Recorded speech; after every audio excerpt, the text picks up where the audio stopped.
Hello viewers, welcome back to another video. आज हम ले रहे हैं exercise 10.4 question number 3। If two equal chords of a circle intersect within the circle, prove that the line joining the point of intersection to the centre makes equal angles with the chords. इस तरह से आपके पास diagram है। Circle में दो equal chords हैं, A B is equal to C D, जो intersect करती हैं यहाँ पे किसी पॉइंट एक्स पे। तो जो लाइन यहाँ पे ज्वाइन कर रही है, line joining the point of intersection, ये कर रही है पॉइंट ऑफ इंटरसेक्शन को ज्वाइन। तो जो एंगल बना रही है विद द कॉर्ड्स, ये वाले एंगल वो क्या है, इक्वल। ये आपको प्रूव करना है। Earlier in the question number 2 हमने क्या किया था, यहाँ से ऐसे दो परपेंडिकुलर ड्रॉप किए थे, OM और ON। इस तरह से आपके पास दो परपेंडिकुलर थे और हमने प्रूव किया था, अब क्योंकि परपेंडिकुलर है यहाँ पे एंगल हम लिख देंगे 90 डिग्री, और OMX को हमने प्रूव किया था ONX के बराबर। अगर मैं आपको एक बार रिमाइंड करा दूँ, इस तरह से आपके पास क्वेश्चन था। आपने स्टार्टिंग की थी कि यहाँ पे क्या है, OM साइड जो है वो ON के बराबर है, क्योंकि इक्वल कॉर्ड्स पे जो परपेंडिकुलर होंगे वो भी क्या होंगे, इक्वल होंगे। इक्वल कॉर्ड्स आर इक्विडिस्टेंट, इस तरह से हो जाएगा। और OX पोर्शन जो है वो है कॉमन, और साथ में एंगल क्या था, 90 डिग्री। तो आपके पास कॉन्ग्रुएंस थी दो ट्राइंगल्स के लिए, RHS congruence. OMX is congruent to ONX। यहाँ तक दोनों पोर्शन जो है वो क्वेश्चन नंबर 2 और 3 के सिमिलर रहेंगे RHS कॉन्ग्रुएंस की वजह से।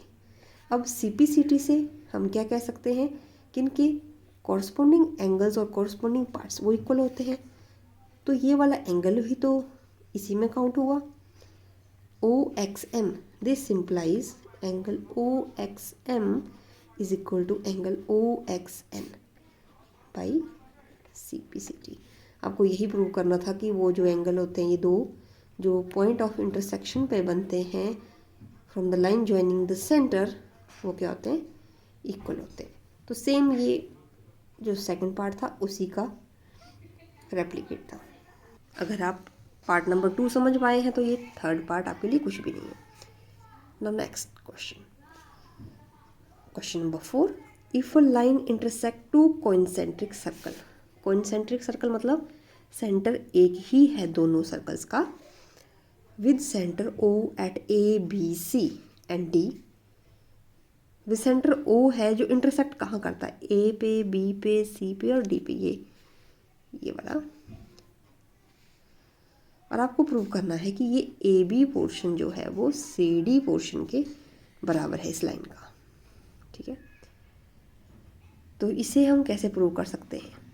अब यहाँ पे लिंक बनाने के लिए हम क्या करेंगे, एक परपेंडिकुलर ड्रॉप करेंगे from the centre O to this line AD।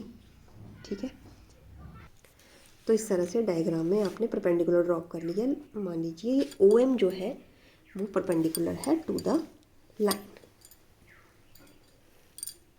जब कभी भी हम परपेंडिकुलर ड्रॉप करते हैं, OM is perpendicular to line AD, तो ये BC के भी परपेंडिकुलर है और AD के भी परपेंडिकुलर है। और जब सेंटर से परपेंडिकुलर ड्रॉप करते हैं तो वो कॉर्ड को बाइसेक्ट करता है। This implies BM is equal to MC। इसको आप ले सकते हैं फर्स्ट वन। और अब क्योंकि ये इस वाली कॉर्ड AD को भी बाइसेक्ट करता है, OM is perpendicular to BC होगा, तो आपके पास ये वाला रिजल्ट आएगा। And when OM is perpendicular to AD, तो आपके पास आएगा AM is equal to MD। अब हमें प्रूव क्या करना है, we have to prove this portion AB is equal to CD, ये प्रूव करना है। अब इन दो इक्वेशन से हमारे पास AB कैसे आ सकता है, कैसे आ सकता है, अगर हम इस टोटल AM में से BM सब्ट्रैक्ट कर दें, ठीक है। अब AM क्या है, सो वी विल सब्ट्रैक्ट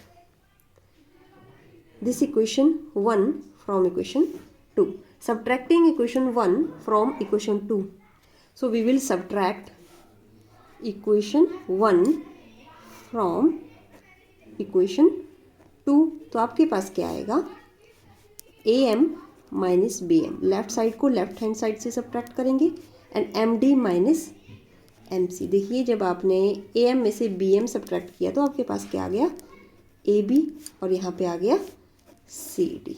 इस तरह से आपके पास रिजल्ट बन जाएगा, और यही तो आपको प्रूव करना था, हेंस प्रूव्ड। इस तरह से आ जाएगा। So I hope you enjoyed the session. Next session में हम लेंगे नेक्स्ट वाले क्वेश्चन। आज के लिए इतना ही। Thanks for watching. मिलते हैं नेक्स्ट वीडियो में।